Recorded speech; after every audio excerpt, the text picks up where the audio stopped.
I want to apply my talent, not just for gain, but more importantly for contribution and service. So each of those things, really looking at my heroes, extracting what their values and the behaviors and how did they get to where they are, and looking at how does that apply to me in an authentic way. And in order to make space for that, what do I have to let go? So I have to let go of blind acceptance of hierarchy. My name's Mike Lander, and you're listening to Higgle, the B2B Sales Club podcast, where we bring you actionable insights about sales RFPs, negotiations, and difficult procurement discussions from sales leaders, brand leaders, and procurement leaders. Please subscribe to get updates when new episodes are released.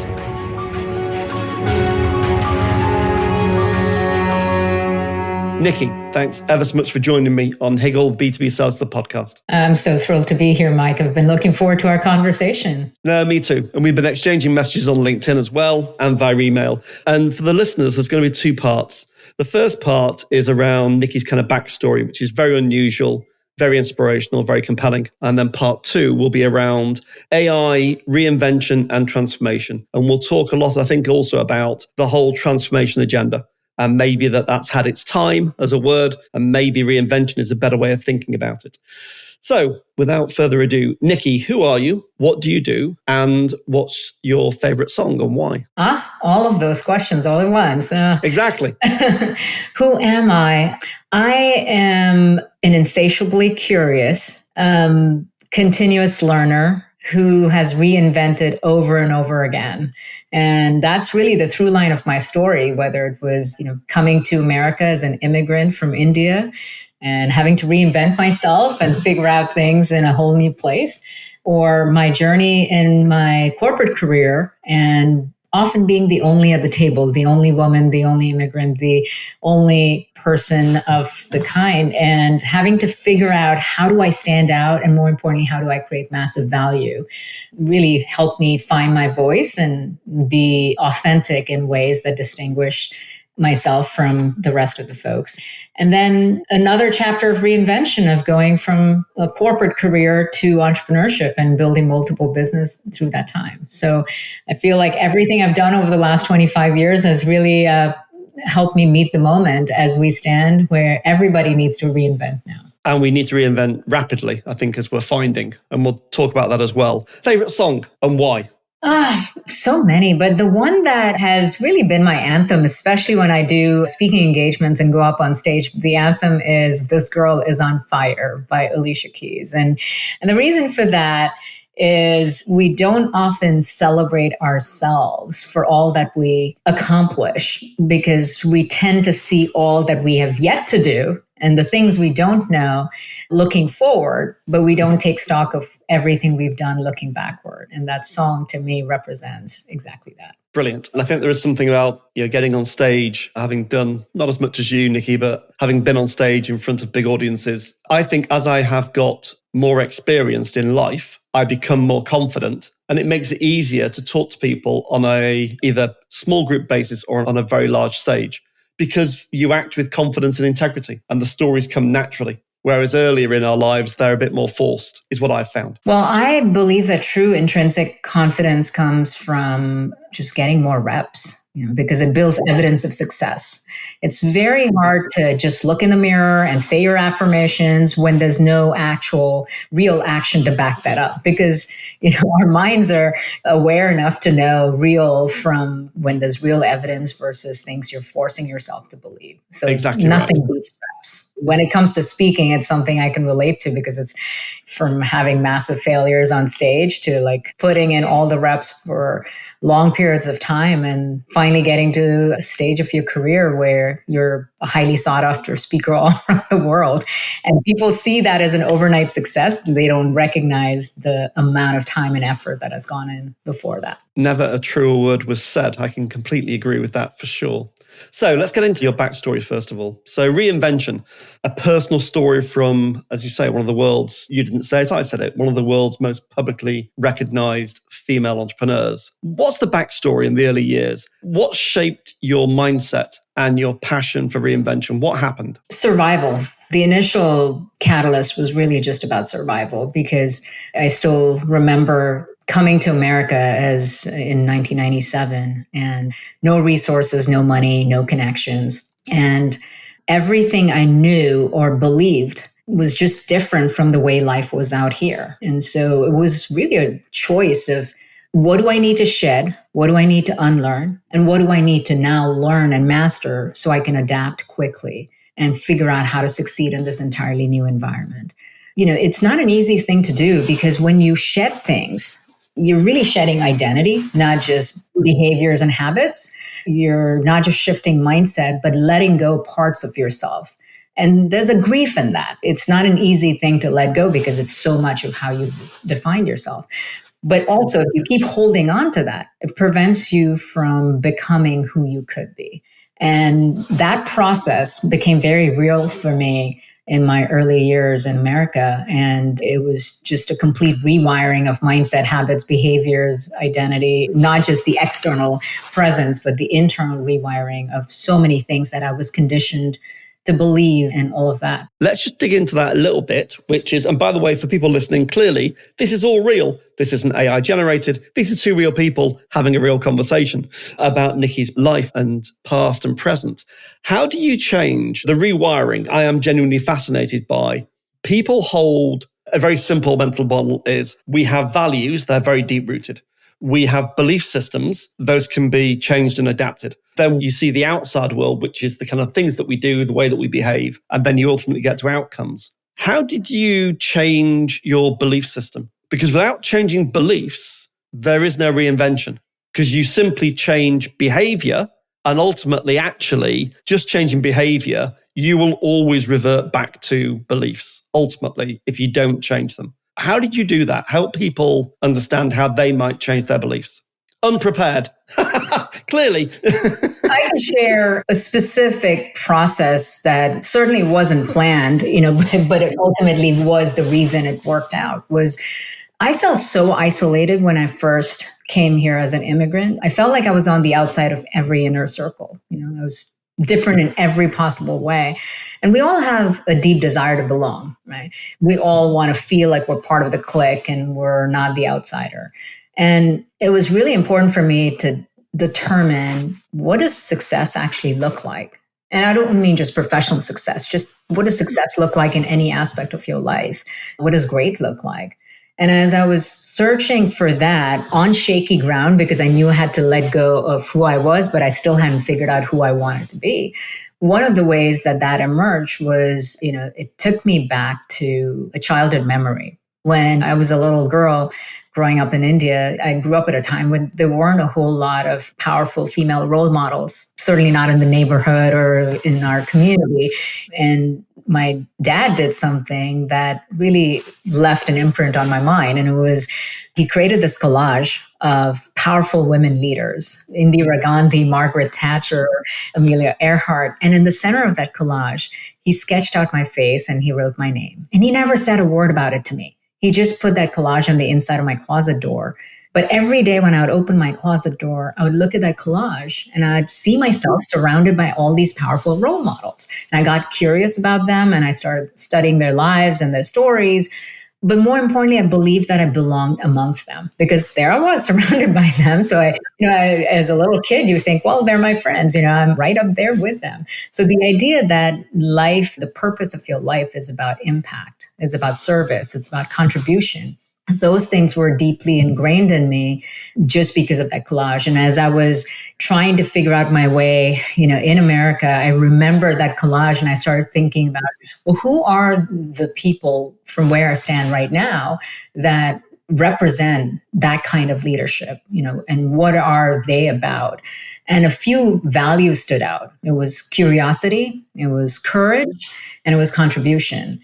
And that was the starting point of realizing, okay, if those are the values that my heroes represent, in what ways am I congruent with that? In what ways do I need to evolve how I think and who I am to do that?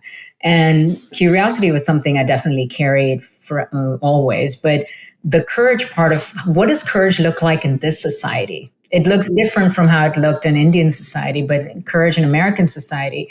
What does that look like? Well, even something as simple as speaking up in business school, in class, that's not something very common in an Indian classroom. You basically learn to memorize things and you gather knowledge, but you don't learn to question. You don't question your professors. You don't question. And that was a huge shift in behavior, but more importantly, identity of I am the kind of person who doesn't just accept fact. I have to question and I have to inquire deeper into that.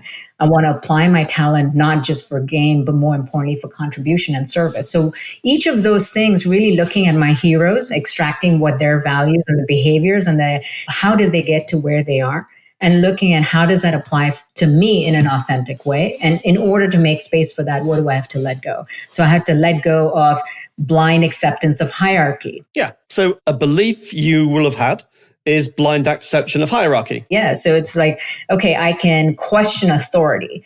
I can challenge authority. I can make my own decisions. All of those things, bit by bit, you start to create an identity around like who this new person is. And then when your actions automatically become congruent to that identity. So the identity first and everything else just falls into place. And each time I've reinvented, it's really been looking at who is it that's a role model and what are their values, behaviors, and how do I build an identity from that? And interesting. So again, it goes back to the core values, your own personal core values, I suspect probably haven't changed throughout your life. Some have added a drop, but the core ones still remain very much curiosity, courage, and contribution have remained very consistent. They're constants. But your belief system, your assumptions that you run your life by, those have changed dramatically. Absolutely. And they continue to, right? Because you're not a static being, nor is the environment you're operating in. The world we live in today is dramatically different from even 3 years ago. And so even 3 years ago, static beliefs, right? You have to continuously, I think of it as upgrading your human operating system. If you're not constantly doing that with intention, you're basically going to become obsolete in no time. Exactly. And we're going to come into in kind of part 2 about how that applies in a world of AI, agentic AI, Gen AI, and automation, which has been going for as long as kind of humankind's been on the planet, about the real necessity now to be an adaptable human being. I think, and we will come back to it, but I believe we are at a Darwinian moment in society where we actually, the ones that will survive and thrive are the adaptable ones. It's not necessarily the strongest. It's not necessarily the biggest. It's not necessarily the most intelligent. It's the most adaptable that will survive and thrive. So we'll come back to that later on. That's why the topic of my keynote is called Survival of the Fastest. It's really on the Darwinian idea that it's not the fittest, it's actually the fastest. It's who can adapt quickly, who can learn quickly. Yeah. Test and learn. And I think, and again, we'll touch on it now, but probably dig into it a bit more later.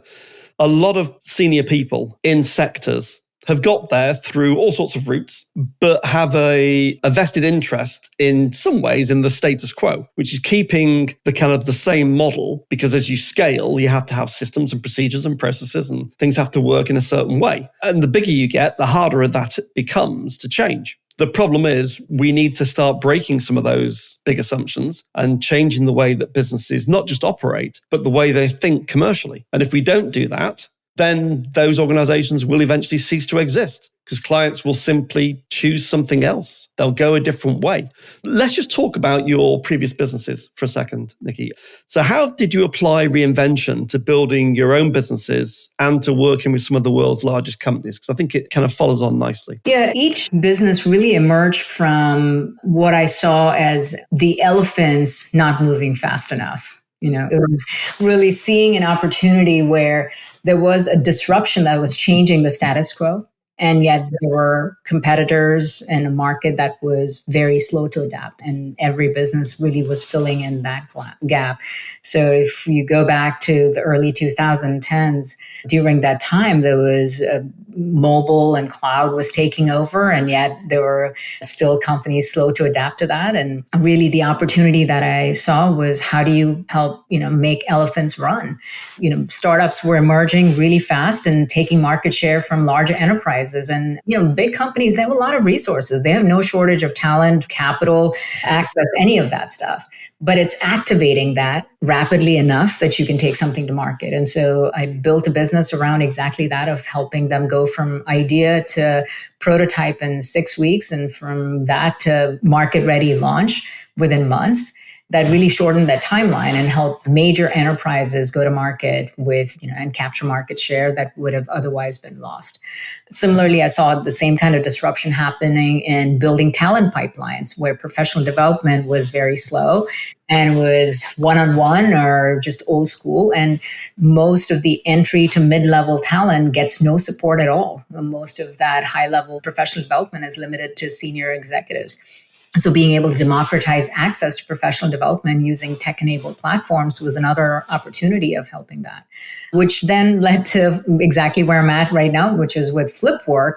The focus is all about how do you help companies become agentic enterprises where humans and machines are co-evolving together, as opposed to just investing in tools and technologies, but leaving the people behind.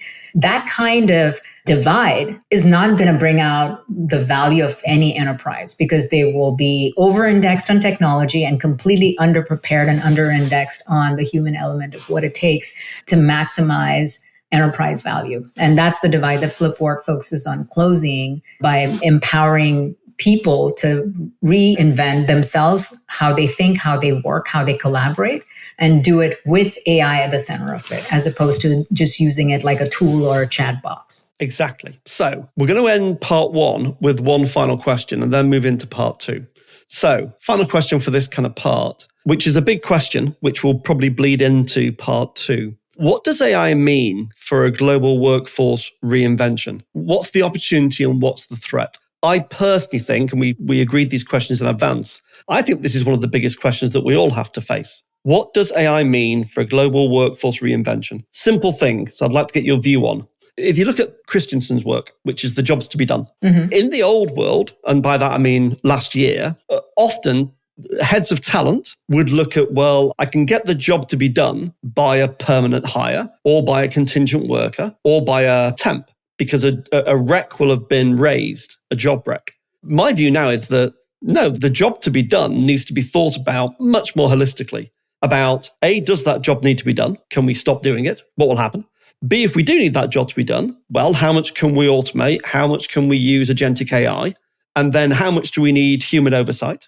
And then if none of that works because it needs very high levels of judgment in a very unique topic area, then maybe we need a human being to lead it initially. That's a very different model than saying, I need to fill a rec. Yeah.